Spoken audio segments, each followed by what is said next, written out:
Hi everyone, it's Lindsay from the blog Books for Christian Girls, and I'm so excited to be posting this new video. It is the end of the year book tag. I have not done a tag video in so long, so I'm so excited. I love tag videos. I feel like I've done all the really big ones that you see, and I've done some other ones, and I love them, and it's hard for me to find ones, but this one is neat because you can do it every year. Not that I've done it every year, but it's still fun, and I know technically I'm probably late on doing this one, but it's not the end of the year yet, and I still have a couple of weeks of reading, so I'm gonna count that as okay. So let's just go ahead and dive into the questions. Question number 1, are there any books you started this year that you still need to finish? When I was thinking through these questions last night, I'm like, no, of course not. And then at 3 in the morning I remembered, yes, actually, technically yes, because of Winn-Dixie, but not the English version, but the Korean version. My Friend Winn-Dixie is the translated title, but yes. I love this book. This is a childhood favorite book of mine, so when I found it in Korean, I went yes. And I got pretty far into this, and then I had to pause my lessons with my teacher for different reasons, and I just haven't picked it back up yet this year. So technically this was like last year. I think it was 2020 I picked up the Korean version because of Winn-Dixie, and I haven't picked it back up again since, but hopefully soon. At least I won't finish it. I won't finish it probably, but it's still really neat to read it, and there's actually quite a bit of that I know, but there's also quite a bit that it's like random words that I would like to learn, or words that are used often, or grammar structures that are used often that I'm not super familiar with, especially in 반말, in the informal side of the Korean language. That's fascinating. So yes, I love this book. I've read because of Winn-Dixie so many times. It's one of my favorites. This actually is a new copy. My sad lent out copy my teacher is reading as we were reading this one, so yes, technically this one. Elsewise, I'm pretty good about, if I'm gonna read a book, I'm just gonna either read it, or if I don't want to read it, I DNF it. I don't typically like having a book lingering out there. It's just not my thing. And now I have to look up how to say this word. Autumnal. Autumnal. Autumnal? Autumnal. Autumnal. That's a new word, I have to be honest. I'm like, I think that has to do with fall and autumn, and I was right. However, I was like, I don't think I've ever used that word before. So question number 2 is, do you have an autumnal book to transition into the end of the year? And no, not really. I would, though. There are 2 books that I kind of consider change of the season books. Let me grab them. Now, I probably won't get to both of these, but Anne of Green Gables by Ellen Montgomery. I should totally know that name off the top of my head. Why did I look? But I actually have never finished this book. I started it in like elementary school, and I got to one part and I'm like, I don't want to read it anymore. And it was because of an event that was going to take place, and I was just not there for it. But I feel like this book is very fallish, and I had hopes to read it this year, and I never got around to that. So next year I'd like to make it a little more of a priority to read it, because number 1, I love this edition. This illustration is just beautiful, and I want to see if I would read the rest of the series. If you hear Daisy barking, she's a dog. She's doing her job. And then for a fall to Christmas book is always for me Sleigh Belles by Janice Hannah. I actually don't think I read this one last year, but I've read it almost every year prior. At least for 4 or 5 years I've read this book for Christmas in a row, and last year I didn't. But this year I'd like to do it again because it's just a cute book. It's historical, very funny. So yes, there you go. I apologize if my glasses are doing that glare. Yeah, see, they're right there. I apologize. I've tried to rig something up and it's still giving me the glare. I need the glare for the blue light protection. I'm on the computer and phone too much, so sorry. Question number 3, is there a new release you are still waiting for? I don't think so. Like, fixing to come out here in the month of December, I don't think so. But one book I totally forgot released this past fall, I think it was September, was The Vanderbleekers Make-A-Wish by Karina Jan Glassler. It is a mainstream, middle grade, very cute. It's the 5th book in the series. I've talked about the first 4 in a couple videos, and I really just enjoyed it. I totally forgot the 5th book was coming out. I believe it's supposed to be a 7-book series that's sticking out. I feel like I read that somewhere.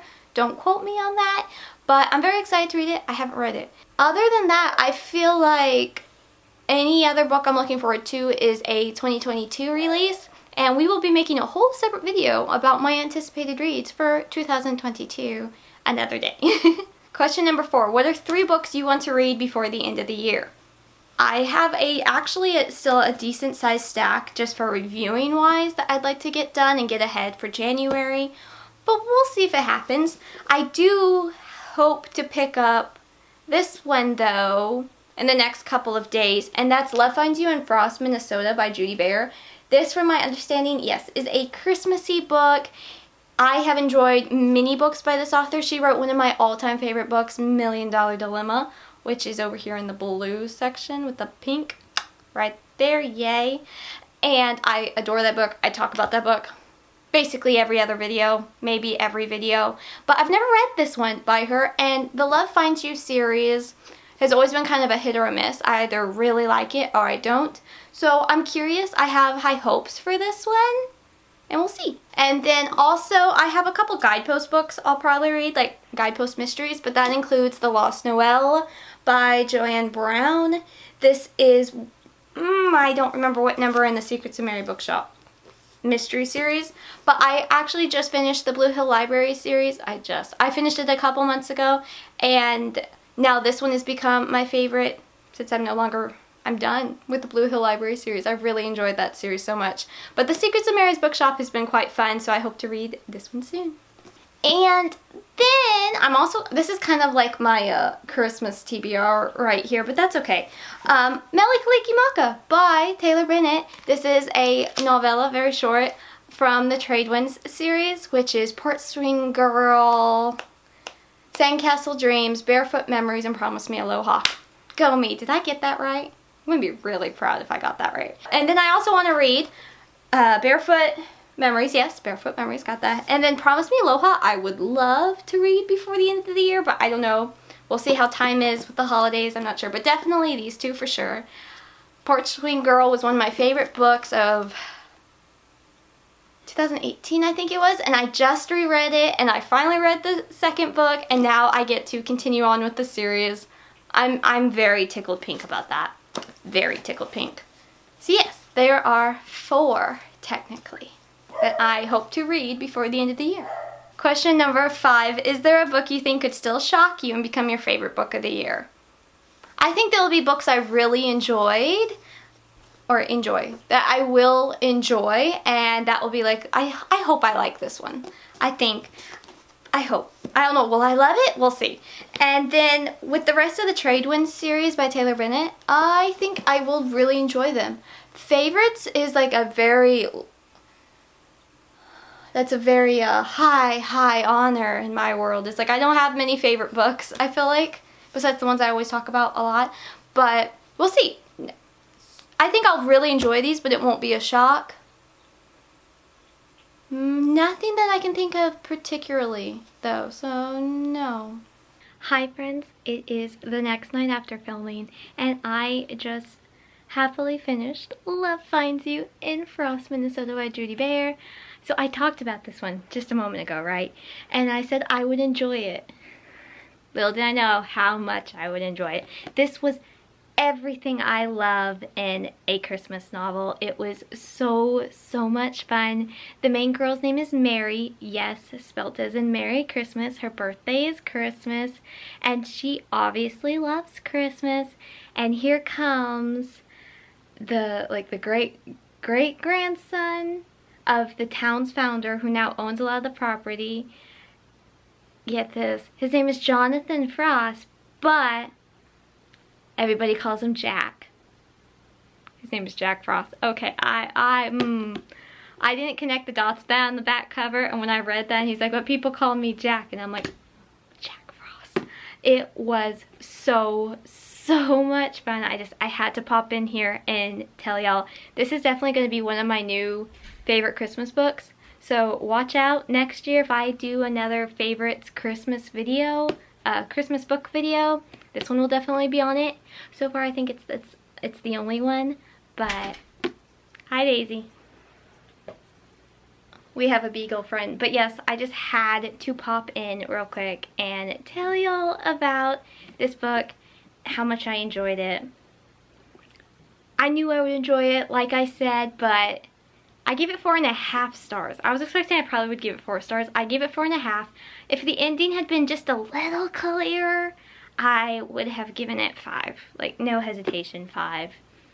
It was just really enjoyable. It was very sweet. It was precious, really. And it had, like, I overlook convenient plot points or cheesiness in a plot. I overlook that if it's a Christmas book. I don't overlook it if it's a Christmas movie. I'm very harsh on my Christmas movies, but yes, really enjoyed this one. Pleasantly surprised. I'm really heartbroken that this author doesn't write anymore because she's written some of my favorite books now. I'm very sad about that, but I hope all is okay and well. I haven't been able to find out anything about this author since her last book was published quite a few years ago. So, yes, but that's neat though in this fact that the books you write are still out there being published. Because I had to hunt for this one. And you know what? I've had this book on my physical TBR staring at me for 3 years. And I didn't know how good of a book it was. I'm like, oh, I'll read it. Maybe I'll read it this Christmas. 3 years later, finally read it. What a crime it was to wait that long. But it was just so good. So good. Okay, so back to the normal video. Had to pop in. Had to share that. I'm editing this video. Just finished this book. Had to share about it. So there is a little reading vlog content for you right now. So, yes. And I am, yes, wearing my shirt I wore in my last video. But that's okay. Bye, y'all. Thanks for watching. Well, keep watching if you don't mind. Yes. Bye. Thank you. Question number 6. Have you already started making reading plans for the next year, 2022? Yes and no. Very loose. Very loosely, I want to try to knock out more of the Guidepost Mystery series I own. I'm really, like, on my Goodreads shelf, if we look at my want to read shelf on Goodreads, I've got 200 books on there, which I'm actually very happy that it's that low. Pretty happy with that. But the thing is, 60 of those are ones I own and I haven't read. Which, I mean, if you look around my room, I don't think that's terrible odds. Like, out of 800 books, roughly, 60 of them I haven't read. So I'm very satisfied with that. But however, the main 2 culprits of it being 60, such a high number, high for me. Not high for me because I've had a lot more, but I'm actually trying to be more aware of it. And the 2 culprits really though are Guidepost Mysteries, because I only mark, though I don't mark them all want to read. I just mark want to read the ones I own. So when I'm in a bookstore, it's quicker for me just to look like, oh, I have this book. Oh, I don't have this book.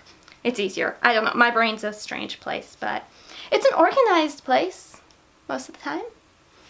Anyway, the other culprit is the Christy Miller series.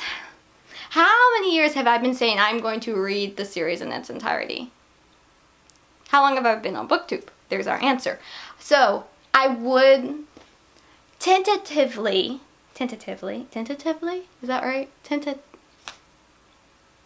I don't know if that's the right way to say it, but I hope to have a Christy Miller book reviewed every month for 2022. And that would be like volume 1, Christy Miller's already been reviewed. But then volume 2, volume 3, 4, and then continue on. Because it's like a, what, 40+ book series? That will last me a bit. I don't know, maybe the beginning of the month and the 3rd week of the month. I don't know. I'm still mapping that out. Still trying to figure it out. But I would like to have them finally reviewed on my blog. I think that would be just a good thing to finally have done, Lindsay. So, yes, those are tentative. I would also like maybe to read a little more nonfiction. I say that every year and that never happens, but I'll try. I've got a few random ones that I've had for years, like Lindsey Sterling biography.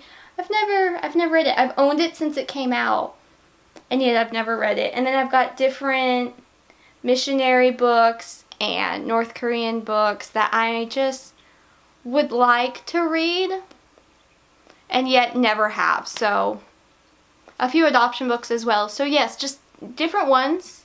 Again, just working on my, I'm dropping books, just working on my own unread shelf. There is 60. I can do better. Probably. And there we have it, the end of the year book tag. I like this tag because it's easy, it doesn't require too much brain power, and it's pretty, not obvious answers, but answers that are easily, you easily can grab them. You easily know the answer to them. So I like this tag. Maybe I'll do this every year now. Maybe not. I don't know. But yes, ta-da! We have a new video on this channel, and it's a tag video, one of my favorites. I would love to know your answers to any of these. Or if you are a fellow booktuber, please consider yourself tagged. Do we tag people in this tag? I don't think we tag people in this tag. But regardless, you should do it too. You've got a bit of time. A bit. Just a smidge. But you can do it! And that's it for this video. I will see you all next time in a much quicker fashion, because not only do we have to talk about my favorite books of 2021, which I don't feel like there were that many, and then my anticipated reads for 2022. There's a few that have caught my attention. I'm still looking through and trying to see, is there any more? So if you know of any YA, Christian fiction YA coming out in 2022, please let me know in the comments or message me, Goodreads, Instagram, wherever. Make sure I'm aware of it, because I'm lacking. I'm lacking my Christian, contemporary YA, just YA in general.